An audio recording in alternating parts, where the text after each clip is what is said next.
love to camp, but after my most recent trip, I don't think it will ever be the same. I set up my tent on nice, flat ground and collected some wood for a fire.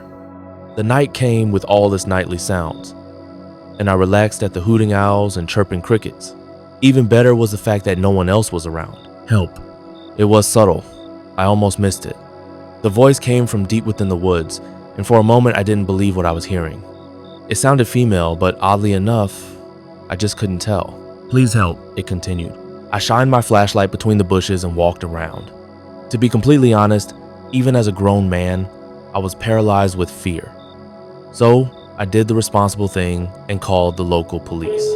That's when things went from odd to very, very weird. The police told me to ignore it.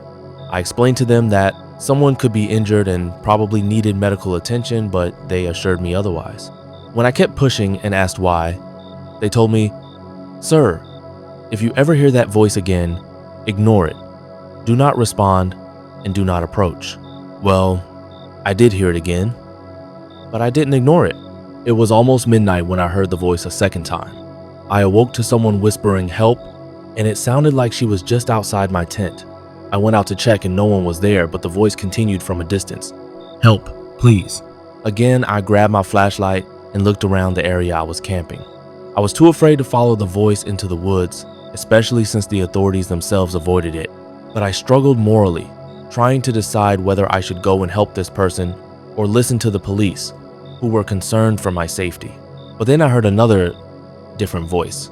This other voice, which also seemed to be coming from the woods, was an octave lower. Unlike the first one, which cried for help, this one was loud and demanding. "Quiet," the other voice demanded. "No one's going to help you." Once I heard that, I was sure someone was in trouble. I called the police again. When I informed them about a second voice coming from the woods, they seemed even more concerned.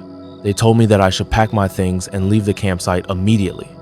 They said that hearing the second, more manly voice meant that it was getting desperate. They also said that the two voices were coming from the same person. That part was bizarre and confused me, to say the least. It was at this point I dismissed the police in that area as crazy, but not before telling them off. I got angry. I told them that if they didn't get down here to come and check it out, then I would do it myself. I said repeatedly that a woman could be in serious trouble and that it was their duty to help her, but still, they refused to come. All they kept repeating to me over the phone was, "Do not enter the woods, sir." They seemed more afraid than I was. Once I hung up the phone, I heard the voices again. A gentle, "Please, somebody help me." And then a growling, "Quiet, no one's coming." It was a little past midnight at that point. I couldn't live with myself knowing that I had the chance to save someone's life but instead cowered. So I grabbed some things and ventured into the woods. When I entered the woods, the voices ceased. Just like that. No cries, no whispers, and no commands. Even the owls and crickets went away. Nothing but dancing leaves and creaking tree branches. I stopped walking and looked around. A full 3 to 160 degrees. "Hello? Anyone here?" I called out. "Nothing. I'm here to help," I continued. "Where are you? Are you okay?" Still nothing. I thought of calling the police again, then chuckled to myself. I found it strange but somewhat comforting that I didn't find anyone out there. Nonetheless, I was still creeped out, so I packed my things and finally left the campsite. I didn't know why the police, of all people, were so afraid. Worst case, someone was in actual danger, and we've all failed them. Best case, morons who think saying "help me" in the middle of nowhere is a great idea for a prank. To be honest, when I heard the voice the very first time, I did think it was a joke. When I heard it the second time, along with that other voice, I became a bit more concerned. And same with the third time I heard it in the woods. But when I heard it again a fourth time, a week after I left the campsite, coming from inside my own house, I became very, very concerned.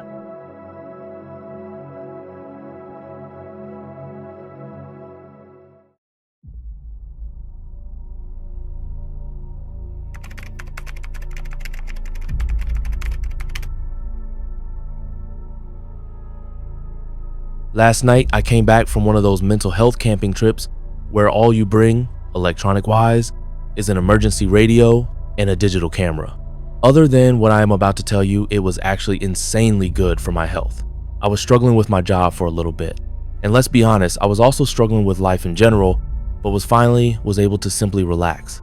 It what felt like the first time in years, to be honest. I came back, a new person, a fresh slate to write the rest of my life on.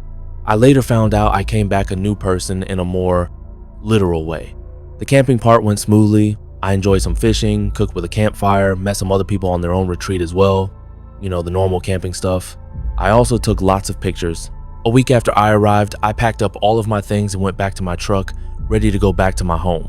The ride back went smoothly, but I do have to admit, that first night of sleeping in my own bed rather than a cot felt so fucking good. I woke up this morning and decided to go through my photos before heading into work to see what I wanted to download to my computer and what I wanted to trash. This is where things get odd. The first picture was of me with a group of about 6 other people. I don't remember a single one of these guys. All of their faces were blurred out, like they turned their heads swiftly right as the picture was being taken of them. We all had our hands around each other, and the girl next to me was getting really close and personal with my waist. But I don't remember a single one of them. This catches me off guard. I just know I went camping alone, but from the looks of these pictures, I can see my tent in the background with a couple other tents placed there too, all in perfect condition.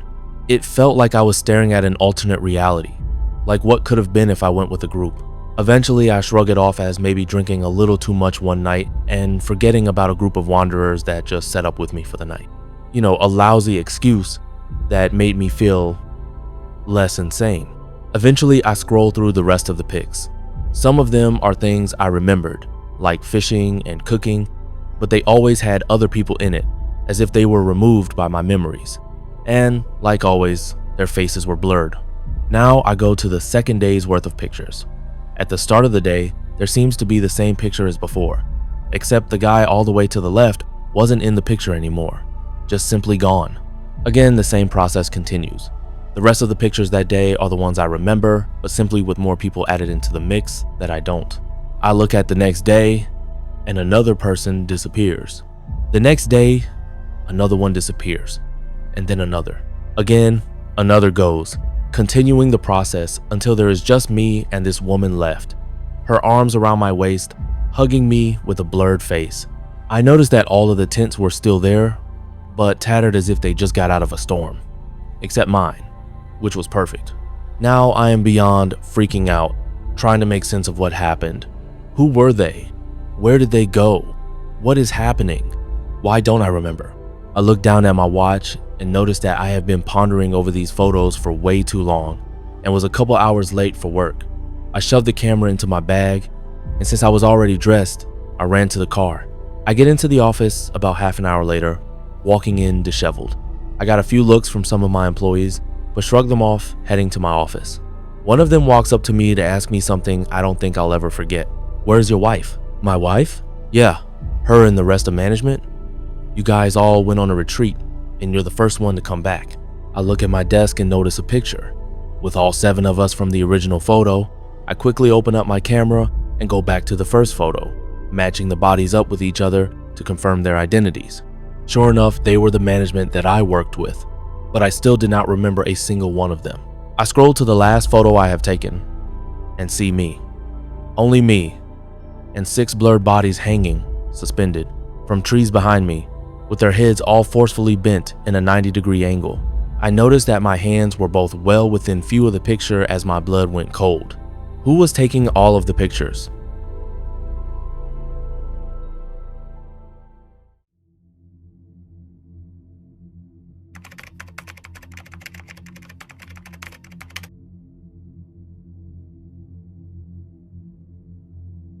Last week, my wife asked me if we could go camping.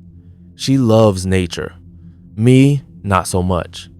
Nonetheless, I said we could go to make her happy. She is excited as hell, so we pack up all of our stuff and head out the very next day. We wake up pretty early and drive out to a small, secluded piece of land that my parents own. We make camp there and spend a couple hours setting up the tent and the campsite. By this time, it's the middle of the day, so we get ready and go hiking. It's beautiful up there. No cell phones, no people, no worries. It's the fucking bugs that get to me. I can't stand those damn things. After a while of hiking, it starts to drizzle, so we decide to head back. We get back to the campsite just as it's getting dark. We make a fire, eat, roast marshmallows, and tell scary stories. It was a great time, but eventually my wife starts getting a little tired, so we decide to go to sleep. We get in our tent and I roll out our double sleeping bag and we both get in together. After a while of laying there, my wife starts to shiver. "Are you all right?" I ask. "I'm fine," she says. She keeps shivering and eventually tells me that she isn't feeling well, but doesn't want to ruin our trip. I'm ashamed to admit it, but I was psyched that she said that because I wanted to get the hell out of there. As I said before, I'm not a big fan of nature. I feel her forehead and she's burning up. I tell her that she may have a fever and that we should probably go home. She looks bummed, but eventually gives in, and I get her up and take her to the car. She sits in the car while I pack up our things. In the middle of taking down the tent, I hear her honk the horn a couple times. I run over to the car and ask her what's the matter. I saw someone in the trees behind the campsite. I wasn't sure if it was a person, but as soon as I saw them move, I was sure it was someone, so I honked the horn. She says to me looking pale and panicked. I can tell she is upset, but I don't really believe her, so I tell her to just relax and that I'm almost done packing. I go back over to the campsite and start gathering our things outside the tent. I step back into the tent to roll up the sleeping bag, and suddenly I hear my wife yelling my name. It sounds like it came from the woods. What the fuck is she doing out there? I say to myself. "Help, Jack." My leg is bleeding. I rush out of the tent and look towards where I heard her scream. I glance over to the car and she is asleep in the passenger seat. A huge wave of fear passes over me. I'm just standing there paralyzed, and then I hear the voice in the woods again. This time it's behind me. "Help me, Jack, please." It still sounds like my wife, but somewhat off. Too raspy and deep. At this point, I'm fucking terrified and I just want to get the hell out of there. I quickly grab most of our things and shove them in the car. I left the tent, but I didn't even care. I got in the car and sped away from that place as fast as I could. When we finally get home, I asked my wife to tell me exactly what she saw when she was in the car. She said it was pale and she thought it was a naked person crawling behind some trees. She saw them stand up against a tree, and that's when she honked the horn and they dropped down and crawled away. This is why I hate nature.